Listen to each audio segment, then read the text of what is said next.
We are live. Woo!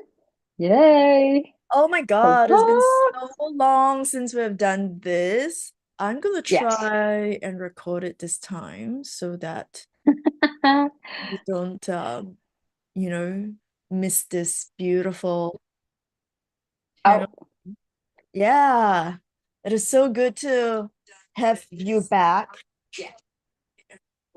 oh, I'm hearing you. I'm hearing in the background. Yeah, it's like Okay, so we're good. We're good.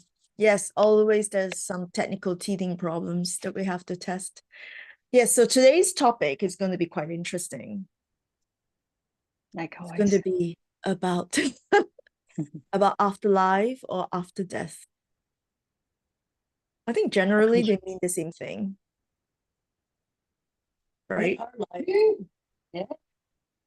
God, this long since we've done this. Sorry. So we're really live. Welcome.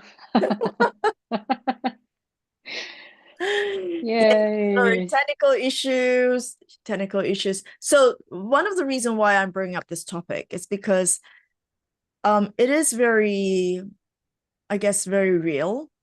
Given that right now we're facing a lot of interesting journeys of our life, like, Mm, our aging parents, but also because there's so much um tragedy going on right now, right? Like mm.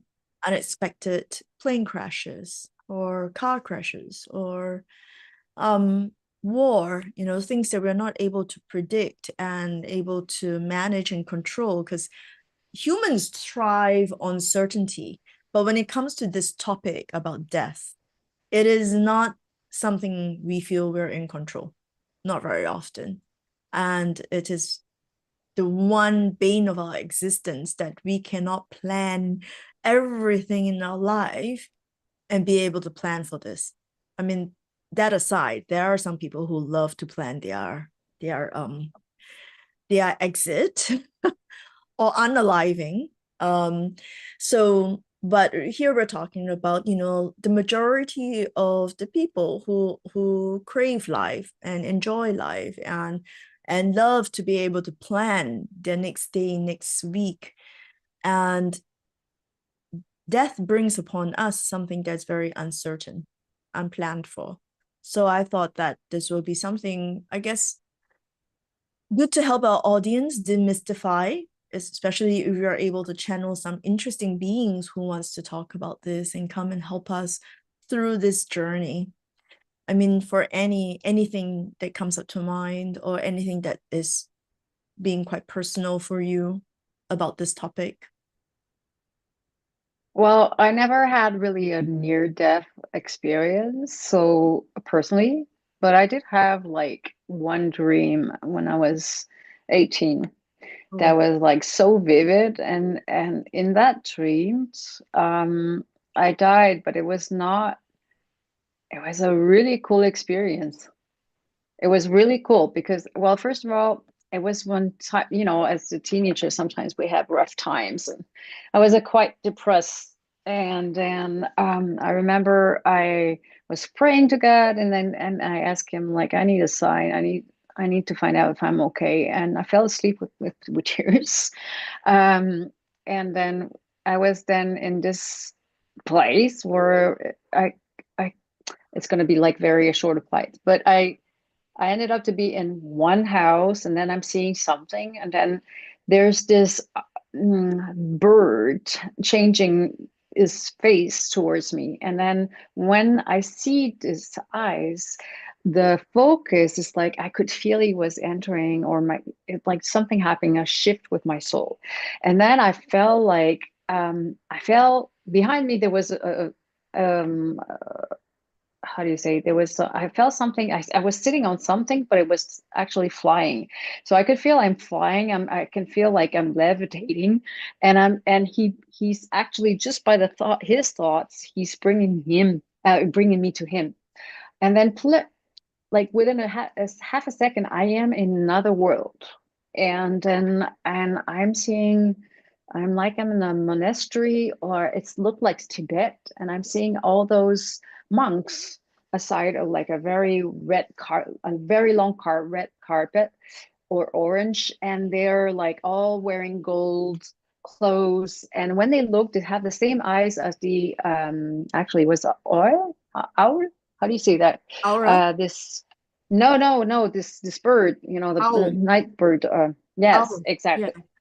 Yes. So when they were looking at me, I could see the same golden eyes, like golden irises. And I was like really interesting because then I didn't have a body really. I was like levitating. So at that point, I knew I was like in between. Wow. And I had to make a choice if I wanted to go to the next level or officially die. And I says, yeah, I want to. It's so cool. So, so then at the moment when somebody, like there was an angel that was there, like a black tuxedo, wearing a black tuxedo, it was like almost like in the Pulp Fiction film, like what John Travolta was wearing. That was the angel. It was quite weird. Anyway, so here am I, like I was like, yeah, I'd like to go to the next level. I want to die. I'm feeling good here. I want to do the transition. But then I realized, oh, wait, my father, my mother, I need to reach out. So there was a phone. Then suddenly I'm back to the first house where everything had started. I'm back at the in this house, and there's one telephone in front of me, and I'm just by the thoughts, it's like I want to phone my mom. And so I pick up the phone, and it was still, at that time, we still have a quarter. And then I'm trying to reach out my mom and tell her like goodbye. And I could hear that millions, billions of other voices saying goodbye to their loved ones at the same time, the same channel, same phone. Wow. And then I woke up. So I guess that was my experience of dying, or my experience of death. And when I woke up, I says, if that's dying, I'm not afraid. I'm looking forward to it. Not that I want to speed it Yeah. up, but it was like for me a confirmation that it was so vivid. It was like so give me closure and give me comfort because I was really unstable emotionally at that time, and I feel like I was really grounded afterwards. So um, was that real? Doesn't matter. Was it just a dream? At the end, I think I did go elsewhere, and I decided, like, oh, no, I'm coming back afterwards. But there was this beautiful confirmation that this wellness, that you feel the love, because I didn't tell that, but mostly when I was looking to everyone's eyes with them, especially with monks, each time we were not talking with words, we were talking with our eyes, with our looks, and it was just love. It was just like, I love you, I love you, I love you. So it was like a great sense of overwhelming love, Oh, wow. something that is nurturing. It's more than nurturing. You just want to explode from joy. It's Wow. like, wow. So that's why after that, I was like, I still had times in my life where like uh, I was afraid of death. But after that experience, for me, it was like definitely, if I had some doubts or anything, like is there something after life or whatever, like I always go back to the stream because it was like a very a milestone, or I think there was a kiss or a wave from the heavens. So I'd like to hear if you guys are watching this or right now or after, and you had any type of experience. It could be a near-death experience or confirmation that there's something more than life afterwards. Please share with us, because it's not just for us; it's for this community, and it's always good to read about you, know about you, and it's also maybe helping somebody else. So so thank you for sharing if you're doing that. Let's talk and dive into what's really happening, or what is it, because I'm pretty sure that it's different from one person to the other, and the transition is like depending how we die, also, or much awareness also, Yeah. depending also that if there's like illnesses, was there an accident, um, do you want to go or not? Are you struggling? or are you going through? And I'm pretty sure that we all struggle up to a point because we do have experiences sometimes we bring on from those moments that are, somehow carved into us or with Yeah. us, or. So yeah. So I don't know. I'm just gonna like deep dive into my meditation right now, and let's see what comes up. If you're But ready. well, let's just put it in a bit more context for people of like Okay. yeah, like what you have just experienced or shared your dreamlike experience is actually quite Mm, similar to what other people talk about their near death experience. So that's quite interesting that you experienced that as a dream. But it's actually quite familiar and similar to people who actually did experience it at an operating table or in an accident. And I like that you talk about how, each and every one of us are going to exit this life differently, right? hmm Like before we started going live, we were talking, I was sharing with you that there are some monks who can sit there and meditate and decide like, okay, it's time, and then leave, and then they die in that meditation posture, right? And I've seen quite a few of them. And then there are also, of course, people who leave because of accident or people who left via sickness, right? And what is interesting is that because we've done so many cases, one of the I remember one of the case was I was engaged by a client whose mother contracted COVID and she was fighting to stay alive, and mm, that she was in ICU and the family couldn't speak to her. And so when I was talking to her, her spirit was very strong. Said, I want to come back. I when I come back, I want to have my favorite food and all that. So the spirit and the soul was very strong. She still wants to come back, but her body was not ready. Her body just couldn't make it through the transition. And we were doing our best to ask for all the angels' help and all the different healing to try and help the body to be able to keep the soul contained. And I remembered, was it Venus or one of them who came through and said that, why would you insist on that? If the body couldn't handle it. I said, well, it's not really us, it's that soul who really wants to live on. They said, we'll handle the soul, we'll talk to the soul and let her know what's the point of coming back in the body that no longer is functioning or able to enjoy life. I was like, okay, that makes sense. Then I'll leave it to you. So yeah, I mean, like everybody who goes through a different transition, some of them have the awareness and some don't. And there are hmm many cases where we have dealt with that they are not aware that they're no longer alive and they're still hmm roaming Earth. And I thought that would be something interesting because one of the things we know that when we die, we see the light and we go with the boatman. What happened if we miss the light? Oh, scary. Yes, so okay, Annie, I know that you're all excited and ready, so let's dig into this. Let's see who comes up.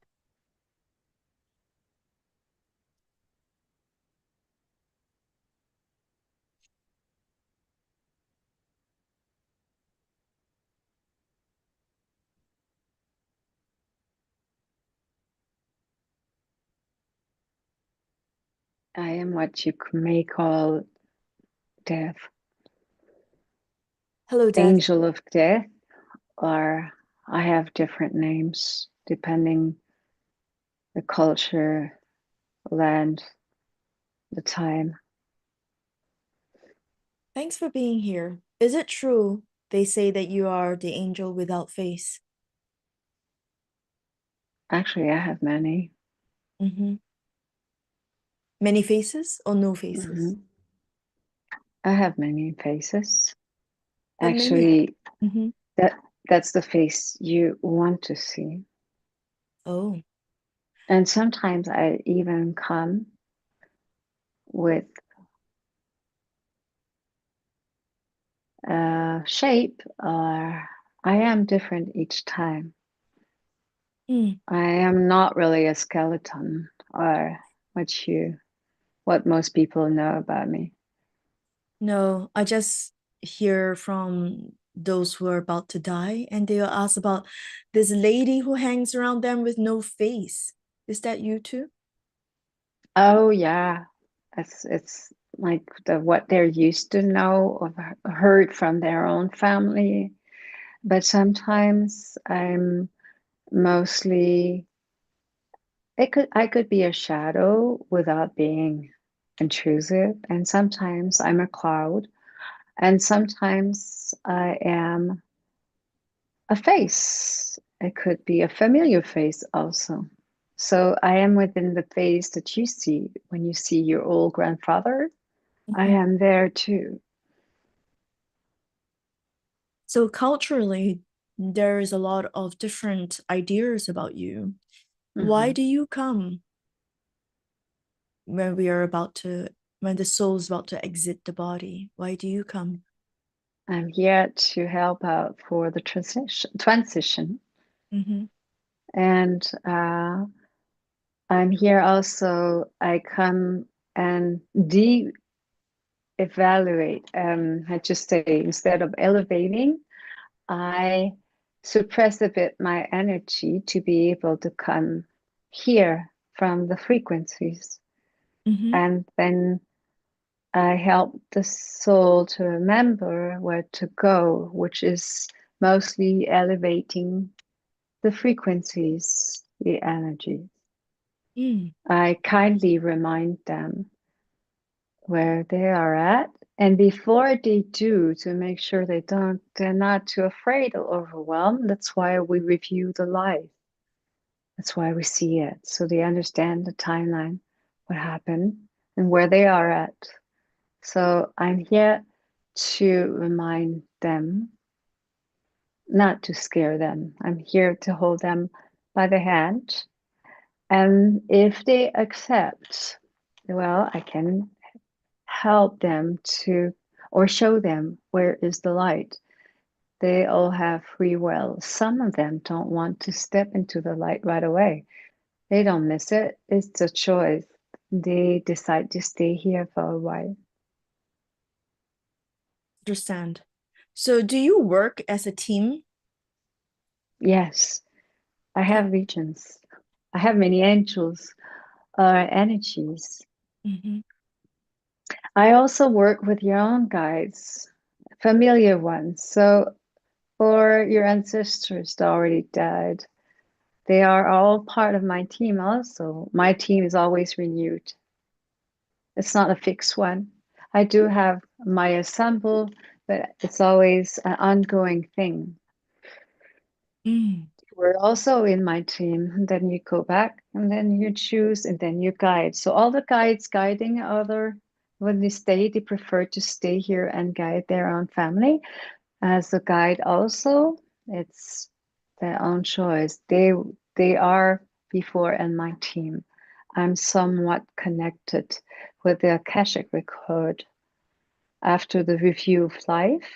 Mm-hmm. And before they transition to the next life, they can also just deliberately spend some times also as an experience and uh, work or guide their own loved ones. Tell me, the journey before death. For some people, they have the benefit of being aware that they're going to transition soon. And I often hear about loved ones visiting them days or weeks before they transition. And, Right. and then it usually comes as a faraway friend and then a faraway relative. Then it comes closer and closer. And finally, to your parents and then to your loved ones, like maybe a spouse or a child. And then when we hear from the person who's transitioning or dying that they are starting to see all these things, we know the time is coming soon. Can you Mhm. explain and share that? Why? Those are reminders. Mm-hmm. Those are reminders if they not everyone is granted with reminders, but for those who are living a long death experience, some of them are very short and abrupt life for a few minutes, and a few of them few years or even decades. But these are reminders to, it's not a warning, it's just like helping them sorting things out, whatever they want to experience, and also be aware of it. And if they can let go or not, or depending on what was their purposes, or to fulfill, they still have a few times, few moments to say or share love or Okay, create enlightenment too. I see. Thank you for that. So do share with us, like, what happens when death approaches? How does the soul exit the body? And then what's next when they exit? There's a short moment where there's this awareness of not knowing. It's like knowing that time is not time anymore, where light and not light is there anymore. It's like it's like a vortex. Mm. When we are you are in, it's it's like that's the moment where you jump in. There's this when you are dissociating, and then it's a short types of a short moment where you still have your human awareness with you, and it could be because of the ego sometimes knowing there's no more to life. It's a short time where you're like, oh, okay, you feel cold, and so you feel, and you're looking for the light, of course, but you know that you are guided. You feel the presence of your guides the whole time, or your loved ones that are already on the other side. You are never alone. But for a fraction of a moment, feels maybe what you say you call weird. But not everybody feels that. It's just, especially for those who are maybe living in a eject, like an accident, or very what is a bit more brutal, could have this effect because of the adrenaline, and the hormones could somehow interfere. But after that, when the soul is not is whole again, there's this sense of love and not being fearful anymore. Interesting you mentioned about the soul being whole again. What we do Hmm. see very often is that the souls get fragmented during Hmm. a brutal accident or something Hmm. unexpected. Yeah. So tell me more. Um, it's like the part is still, the fragment is still in the body, even though the body is shut down. It's, it is in a timeline period of time. It's like there's no much more time, but this fragment doesn't understand the concept anymore. Mhm.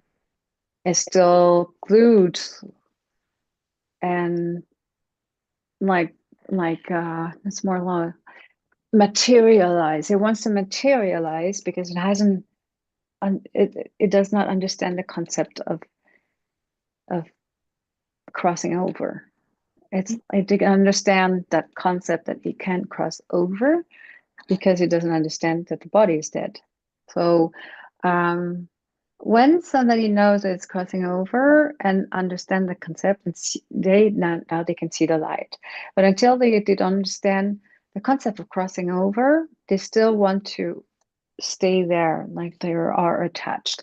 Of course, that's why it's for the safety of the soul. It's good that it's only a fragment. Understand. So when do you pass them off? Like you are there to receive them during the transition, Yeah. and then you will need to pass them off to Hmm. somebody else, to another team. Hmm. I'm here to show them. the review, like to see what's going Ah, on. yes. I give them the hand, but they have to give me the hand. Most of the time, they always give me the hand, but there's been a few times. It's not just on here on Earth, and sometimes it's elsewhere, Mm, other planets, and I don't know. So, but it's not. It's occasionally, but it's happening more on Earth. Um, so it is sometimes a concept of acceptance and also letting go of control. And I'm saying this, okay, this is it. This it is finished. Like there is no soul that is not leaving without finishing their own mission. mm, Usually, everyone does not go. Everyone do their own mission most of the time at a certain point. mm-hmm, A soul will not be extracted or until the due time. I see. The So even though it's hard to understand also, it's like, what about suicide? Yes, they have a due time, but they choose otherwise. And Mm-hmm, sometimes it is part of their own contract. mm-hmm.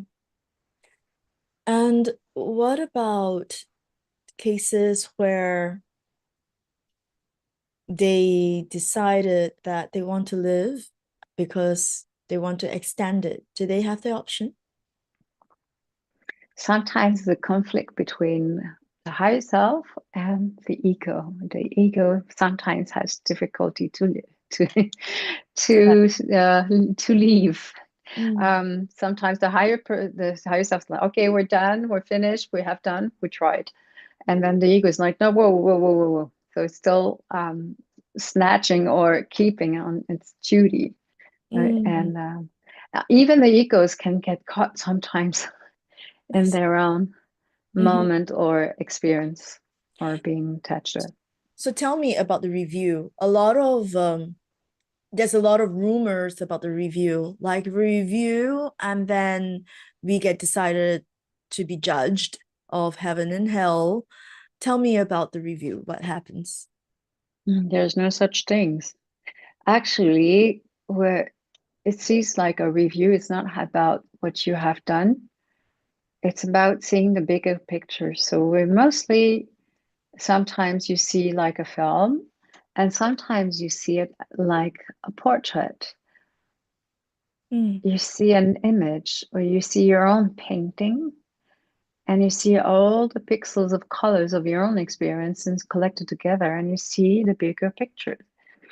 You see also what happened to the influences all around you, and depending on how you understand things, we can adapt that. So you review your life.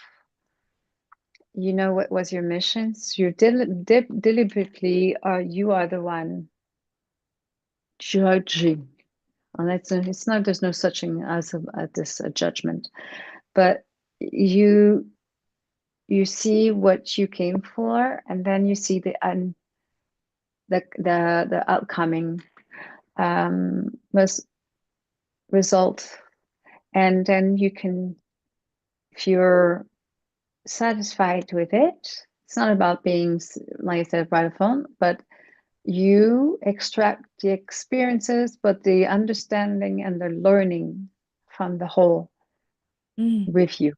So it's like you're taking notes. Oh, I did this here, I grabbed this.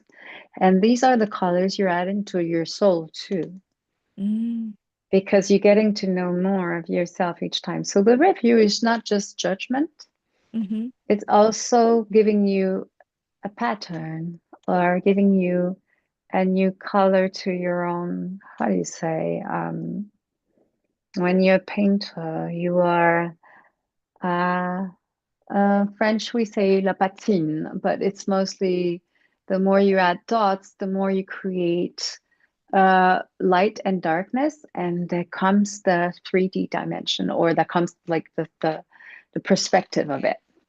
You're ah, mostly doing that during your review.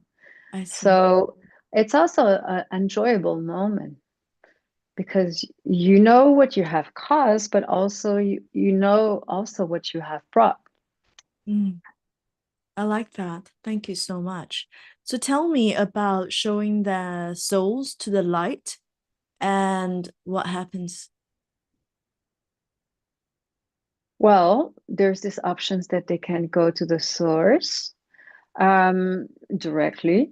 And then there's also um, the different possibilities of the next experiences, because you're always learning how to be more you, and you're learning also that you are God, you're a part of God, and you're free. So you want to express love, enjoy love, express freedom, and express in all different colors of the spectrum. You want also to experience learning, knowledge. Mm, And so, usually, when you are back into your form of soul, integrated back into your soul, you just feel so energized. It's like you're not getting old, you're just a bun, uh, this ignite of energy. You're just like pure energy, and you're just like excited to go to for your next quest. And mm, you watch your possibilities, and then you can decide. There's a console, you can sit down with them, and then you can brainstorm about what you would like to experience. experience, but also would you like to serve more, or what will be the role that you want. I And see. also because you are also in a family, you're attached to certain um, family, soul families. Sometimes you change. You don't have always the same soul family, but you change. But then there's this also brainstorming with your family. What's the new experience you want to live? What they want to live? Which role will you play with them too? So Ah, there's a lot of exchanges, and okay. So I think we have got ahead of ourselves because there's a lot of things right after death. So we talk about, before they transition, there is also a period of time where they can choose to collect themselves, to see things from a different perspective before they choose to go to light. And this brings me to the topic about funerals and funerals rites. So there's a lot of rituals when it comes to managing the dead body, and so that when we're managing the dead body properly, then the soul will probably feel at ease and be able to have a better transition. So of course, different cultures have different approach to how they manage the dead body. A lot of times people have a week, either 3 days to 7 days to whichever, before they decided to burn the body or bury the body, depending on our land scarcity in which country. And then based on different religion, there will be different rites, different prayers, and all that. Can you share, like, especially for people without religion as well, that journey of preparing the dead body, how does that impact the afterlife or impact the soul? Because what I do understand from a lot of people, the soul is probably still very conscious and aware and observing, just that they can't interact. hmm, a very particular question. Mm-hmm. I would say that you humans, it is more in service for you, the left ones. The soul accompany you into your grief. It will be there if it's 3 days or 12 days or six or one or a few hours. You are doing those traditions or those rituals, basically helping you out to step out of sometimes a certain scarcity from pain, from letting go, from not having contact abruptly with someone. So it is also not just for one soul, but your own. It is a bond. It is a reflection on the relationship you had with this person. So it does have an impact. Yes and no. It's mostly having an impact on you at a level, energical level. Also helping you to focus that this energy, the one that had left, is with you. Actually, this was the first purpose. It was the ritual was just to make you understand that the bond, the communication is there between, and that will never be broken. So what you do with the body is a ritual to help you to say goodbye. There's no such thing. I hope I'm not deceiving you by telling you that, but it's mostly helping you for the closure. And then also, it helps the soul to say, "Oh, okay, my people are fine now. I can leave." So, if you can withdraw or help you to assess or help you to grieve. If you're not grieving, then the soul will stay a little bit longer. Will help you to cope, but you want them to go toward the light. That's the purpose also. So by helping you getting closure, helping you to process the grief, the soul will be able to go back to the light easier. So it could be one day, could be 13 days, could be 30 years. Mm, yes, I hear often about loved ones hanging around for a long time. Um, and could you tell me whether that's healthy for the soul if they hang around after death and not go It's to the just light? it's a choice. It's a choice from their own. It's just that decide to stay at a certain frequency level instead of another higher one.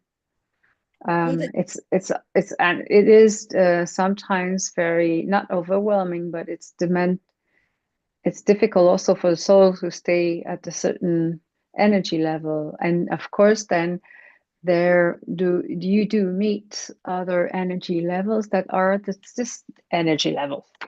I see. So but it's always a question of a choice, free will, and remember that you are a fragment or you are a soul. You belong to the source. So There's so the question is this. There is a difference between the souls that stay behind. One is when they're aware that they're dead and they stay Mhm, behind.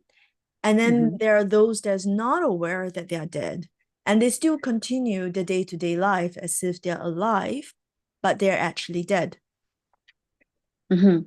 The thing is, we do send the guidance and also the angels, but they're not always able to perceive. Yes. The, we do send signals that they are.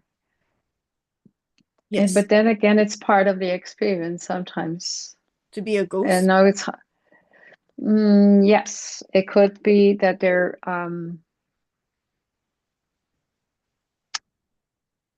it's this part, it's hard to understand. It's not for everyone, but it's part of the Akashic record sometimes that they do follow their loved ones. And it's part of the ongoing relationship that they choose to live.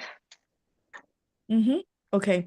So what I do experience in our healing session is that when we do come across souls that have actually hung around on earth for too long and not gone to the light, they Mhm, soon forget about who they are. They forget their purpose, they forget the reason why they hang around, and they become lost souls. What happens to these lost souls eventually? we do, you always have a sense of free will. Mm-hmm. And if they are searching, sometimes they give up. Mm-hmm. And when they give up, they choose to be lost, which Mm-hmm. is, and this, it does have to affect their own judgment Mm-hmm. and also frequencies. Mm-hmm. Are It's they like usually sometimes not making a choice is making a choice. okay? So what about, are they fragments or are they the full complete soul that actually hung around? Mostly fragments. Okay, that makes sense. Okay. Is there anything that, oh wait, I still have one more question. Sometimes when we do healing, we do see souls that attach, like possess another being and follow them to life after life and after life. Can you share a Hmm. bit more how they are able to do that? By what intention? And is that also part of their purpose or experience that they sign up for? Yes. Those are residues. It's like you are creating a picture and then you decide to bring 1 pixel or two, or let's just say you have a fabric and then, whoa, you have an experience and makes the stains. But you can consider to wash away the stains with making uh, the experience to revitalize or even, transcend, for instance.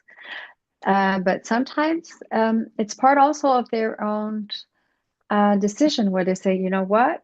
I know that it's carved or something like that. I'm just going to bring it with me because I want to work for the next life. I want to work in the other way around. Or, and of course, when you come to Earth, you forget. So it's like you have a residues and you forgot all the other experiences, which makes it very challenging.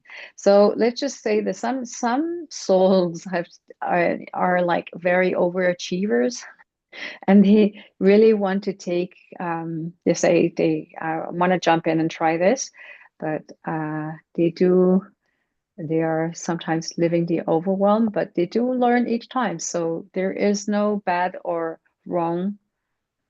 Mm, It's hard to understand the concept as a human. I understand when I say that, but there's no right or wrong. mm, It's just like what you are engaging yourself for and what you're signing up for. And making, and you can change things also, you can change gears while you are fragment also. So remember that each time you live another color, and this is you bring into your board. Yeah? Each time you can bring a little card of your experience, and then you see, wow, I'm creating a beautiful painting, mhm, and it's like, you know what, I'd like to have a little bit more light here. And then sometimes you choose also to, yeah, I want to have a little bit more darkness here. So I mm, can create patterns and shift and also perspectives. mm, So that's how you choose. There's like, oh, this time I'm gonna be like this, but like I said, it's your own board. Your soul has a board, and you can do whatever you want because you're so free. Because God loves you the way you are, or mm, the source, energy source. I mhm. say God because you mentioned, a lot of people of you use that word. Um, but it's mostly you're here, you're twirling, you're here to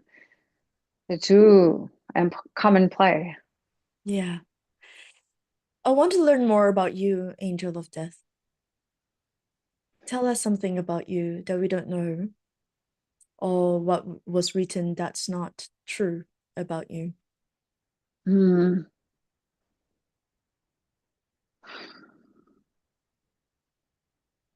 I'm more like an energy type that is a vortex. I help people bounce. I withdraw them and I bring them to the other side. Boatmen, for example. Mm, I'm, and that's why maybe I don't have such a face because I've never been really human. Um, I don't really have a shape actually. You see me as a silhouette of it. I'm more like, um, how can I explain that? I'm a turbo, internal and external ventilator that has different mechanisms. There's no way to describe the way I am, but I'm mostly, I understand humans, I understand their feelings, I am empathy.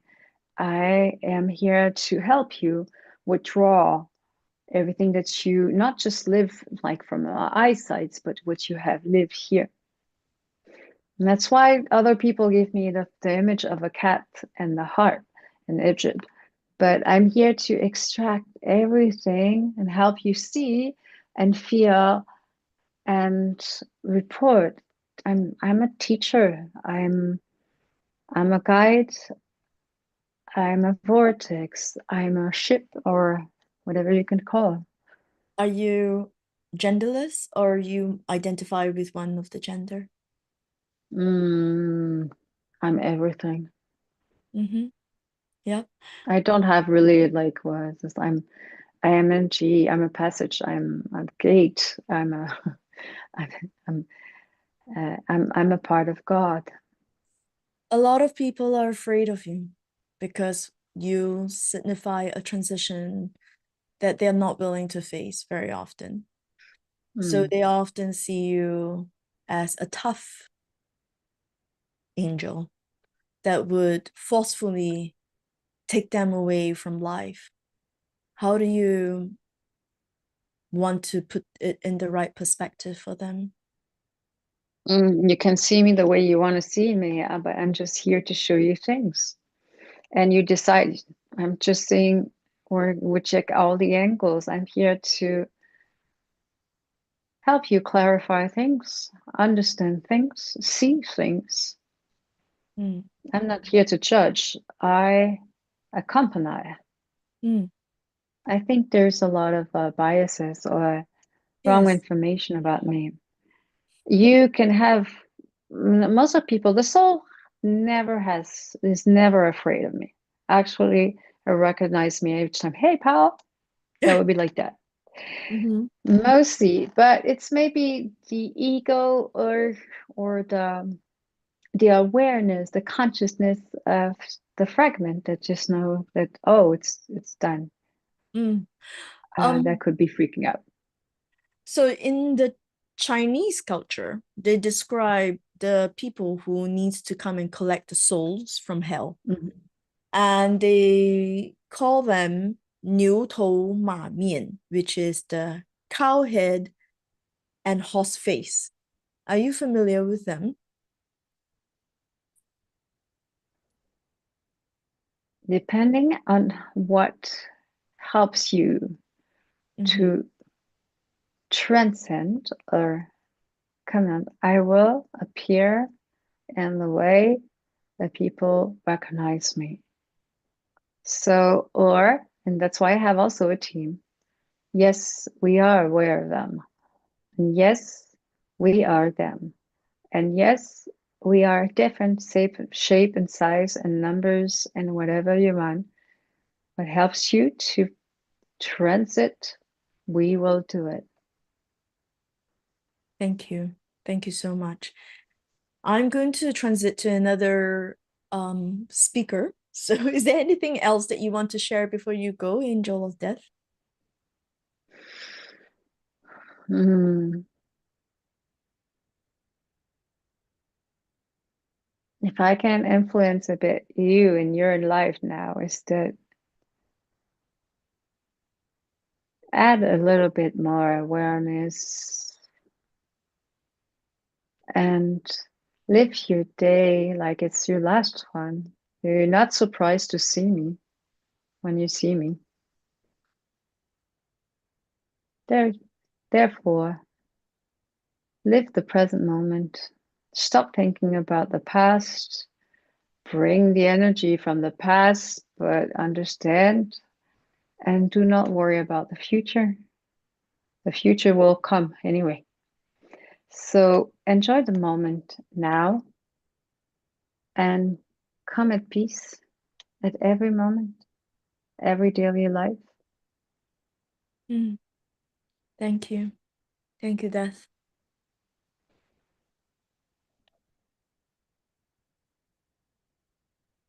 Who's the next speaker?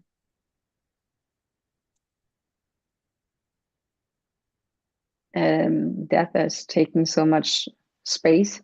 I was like really into another world, or it's like I have to come back here. Yeah.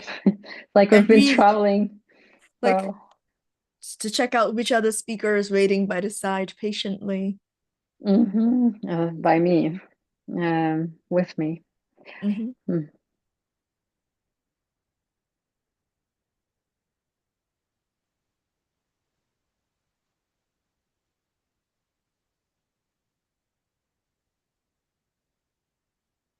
Mother Mary. Ooh, hello, Mother Mary. I wasn't expecting you. I was expecting teams of like dealing with death, but you are there whenever we are here to transit, right? Yes, Mm-hmm. I'm just one of many. We are always there to comfort you. And I would like to renew or say that you will never be alone before dying, with, within the process, and afterwards. You're never alone. You're never alone. So if the moment comes, have awareness to bring your frequencies higher. But usually, when we bring back the family members, it automatically elevates the frequencies of the Because of love. dying one. Yes, Because of love. it it brings them joy,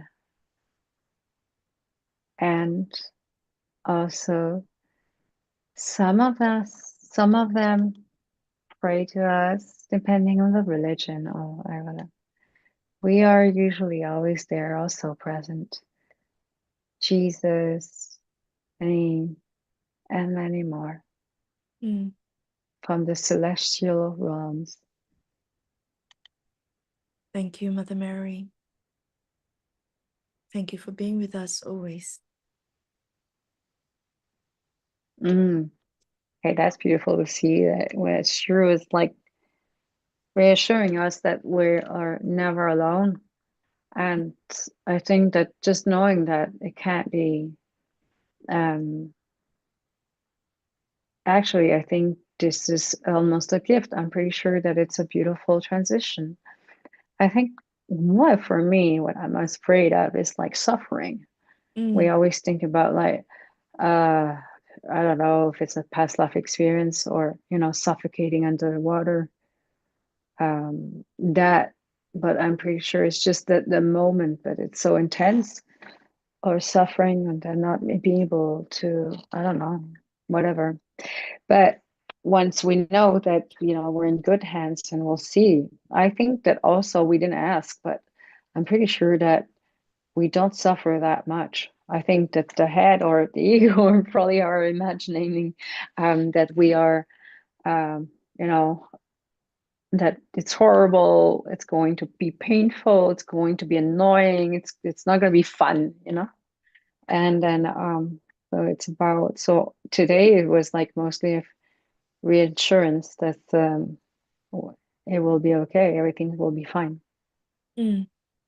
I think that, well, this is a very serious topic for many people because Hmm. one, it is unplanned and we don't like uncertainty and Yes. the fear of pain.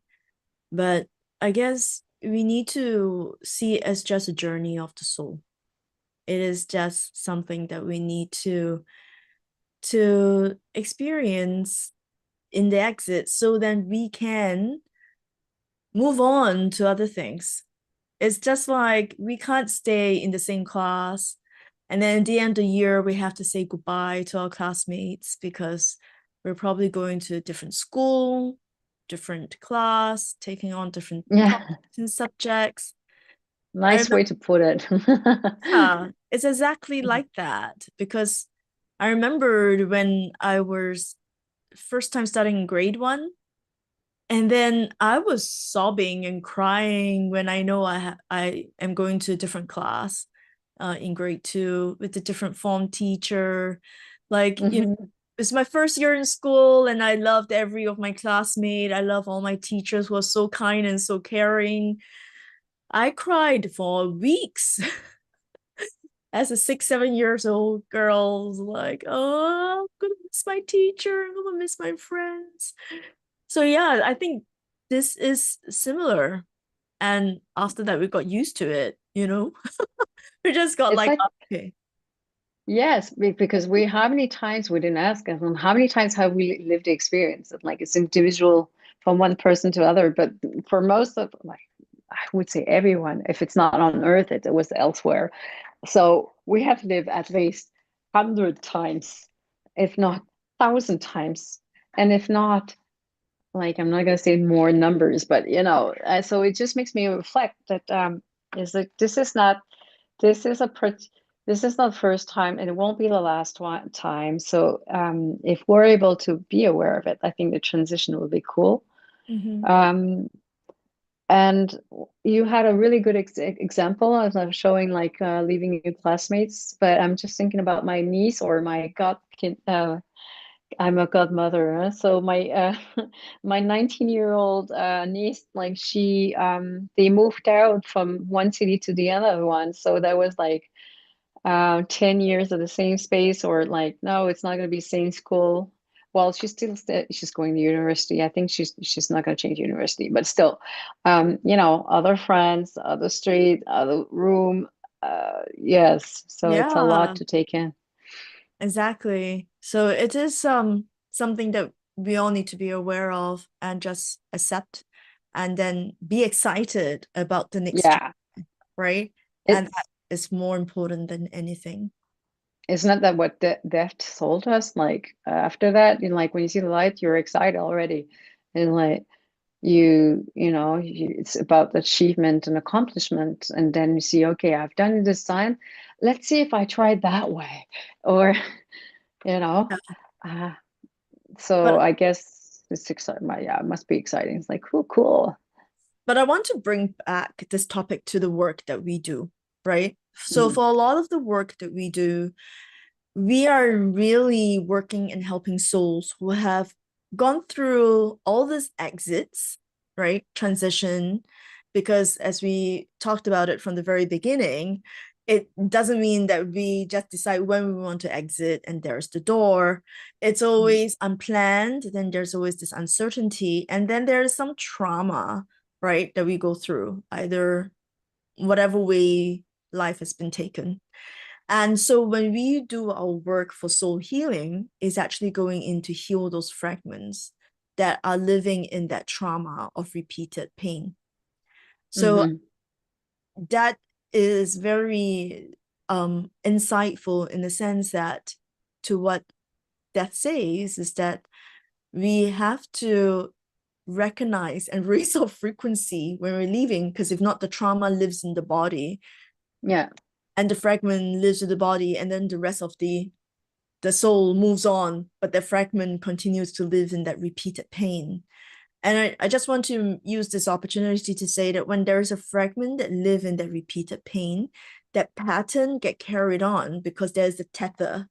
There's a tether that continues with our fragment. So while we continue to live this life, and let's just say in that life we died of starvation. So the tether is that we always have to be afraid or be careful if that we run out of food, or let's eat when there's opportunity to, because the tether behind was starved to death, right? So it's actually quite important to heal the fragment, because if not, the pattern continues. And in the current life, they'll be wondering like, why am I always so concerned about food? Why am I so worried about food all the time? right? So that's why the work that we do in soul healing is just so important for us to be more complete, and that we don't have all this unnecessary tethers of traumas that no longer apply to this life. And therefore, it is important to do soul healing. I think we have so many interesting cases when we had to go pick up those fragments and heal those fragments to help them understand that, hey, this life, that's no longer relevant. But I also want to talk about, those that had sudden death, like when we go into plane crashes, and then we go into war zones, right? And see all those souls that are not aware that they are no longer alive.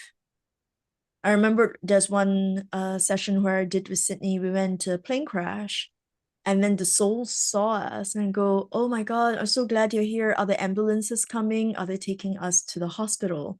They literally ask us that question because they're not aware that they are dead. Mm. Yeah. Mm. And then when we told them, said actually the plane crashed and there were no survivors, then their eyes are able to see their broken body, their burnt body, and their faces that were messed up. And I remember one of them asking and said that, how do I go to heaven with so much mess? I don't look ready for heaven. And I'm like, don't worry, we'll help you. We'll clean you up and put on a new dress and help you fix whatever scars and pains that you have. And we did that so that they could be happy when they are going with the boatman to the source or to go into light so that they could face their life. So yeah, so these are the things that death didn't talk about, but we do face them in the work that we do. Anything that you want to add to that? Well, you reminded that reminds me of one conversation we had one time where we were talking about different realms about that. Like, why you guys are not there? You're supposed to be there, isn't it? Like, why aren't you at the plane crash? Aren't your angels supposed to be there? And then, if I do remember and I do recall, and that's why it says like you can do that better than us because you're already at the frequency. Mm, Remember though they told us like that's why humans sometimes. So maybe in another way, what the angel of death didn't talk about the rituals, they're probably really helping out too because I think the intention that humans gives to their loved ones, the deceased one, are mm, also helping out. And it was so I guess the intention is also clearing out. So it didn't answer that way, but I'm pretty sure that from that perspective, it's probably helping. So whatever you do, it's helping you out, but it's also, I think, yeah, it was cool the way he answered. Like if you're helping yourself out, you're helping the soul already by you making the disclosure, like finding closure, then the the spirit could move. Okay, makes sense. Sorry, just making a recap of what you says because sometimes when I channel, I remember not everything. Sometimes some parts, and also I have to rewind and re-listen to what happened, and so I get it. But it's interesting. So good frequencies, remember the light. I think that if we can have a taken key today, it would be like if we know it's our time coming, especially if it's like a short period of time of death, it's just like I think to stay in the emotions of love, of thinking about our loved ones or love moments that we shared. I think it's better to stick to that than to stick to the moment of trauma, the the accident. yeah, yeah, well like knowing that you'll be you're leaving, there's this disconnection from Mm-hmm. the body, yeah, There's a few and other from things. your loved ones, yeah. Mm-hmm. There's a few other things we didn't talk about. Probably in the next topic we can talk about that. But I want to talk about, like, signs from the dead coming to let their loved ones and assure them that they are okay. Yeah. Those are very real topics. And I do know of the reasons why we see moths and butterflies and birds, that has been explained to us before. Mm. And Yeah. that's probably a topic we can talk about next time. But also, the other topic that's also related to death is that, the graveyard. Are the dead really hanging around there? They're free. I Yeah, mean, doesn't make sense. yeah, exactly. But as a ritual for the family will go to the graveyard, right? To Right. talk. Yeah. And I remembered talking to my deceased grandfather about it. And I Mm-hmm. go, the ancestors graveyards and everything is all far for every one of us in the family. Like, I'm in Singapore, I've got others in Canada, some in different parts of Malaysia and in Australia. They're all over, but every year we all have to agree on a certain time, certain day, for us all fly into Penang, which is part of Malaysia, and then to climb that mountain that is full of tombstones, and then to hunt for all our different ancestors' tombstone, because different generations designed the tombstones differently. There isn't really a very organized map on the mountain. And Mm-hmm. everybody's getting old, right? Like my uncles and aunties, it's Okay. really hard for them to climb the mountain. So I was talking to my grandfather and my ancestors, and I go, do we really need to make this trip? Now, they are just souls, they're not ascended masters or anything. So they said, yes, of course you have to make this trip, because this is when the family gets together. And this is when the family will bond. And this is very important to the family. I was like, just to please you? All these old folks have to climb the Yeah. mountain. Yeah.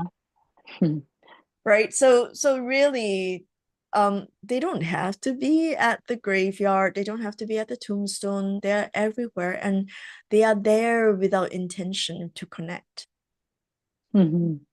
Right, and I thought I just want to bring that up. That's actually quite a key thing for a lot of people. But what about, oh, I have another question. What about like fragments that we Mm-mm. recall sometimes, and but they're already in their next life? Mm. Yep. Oh, okay, we're still to talk about. Yeah, I mean, like, just in summary, um a lot of them have actually transitioned, but they can remember, and that fragment do come back to address and talk about, like, this was the intention set, this is what we planned as ancestors, this is our duty. There's still duty born sometimes, like, Mm-hmm. this is slightly, how should I say, our intention of calling upon these souls, they are all there. It's just like there's multitude and multiple of us. There's always that energy that doesn't change, it doesn't dissipate. Mm-hmm. Even though we may have grown and gone on to, or ascended to a different experience, we still have energy and remembrance of that part of us. We can tune into the different frequencies of that. Because anyway, the bonds of love, like a grandpa and a granddaughter, the moment that they shared is immortal.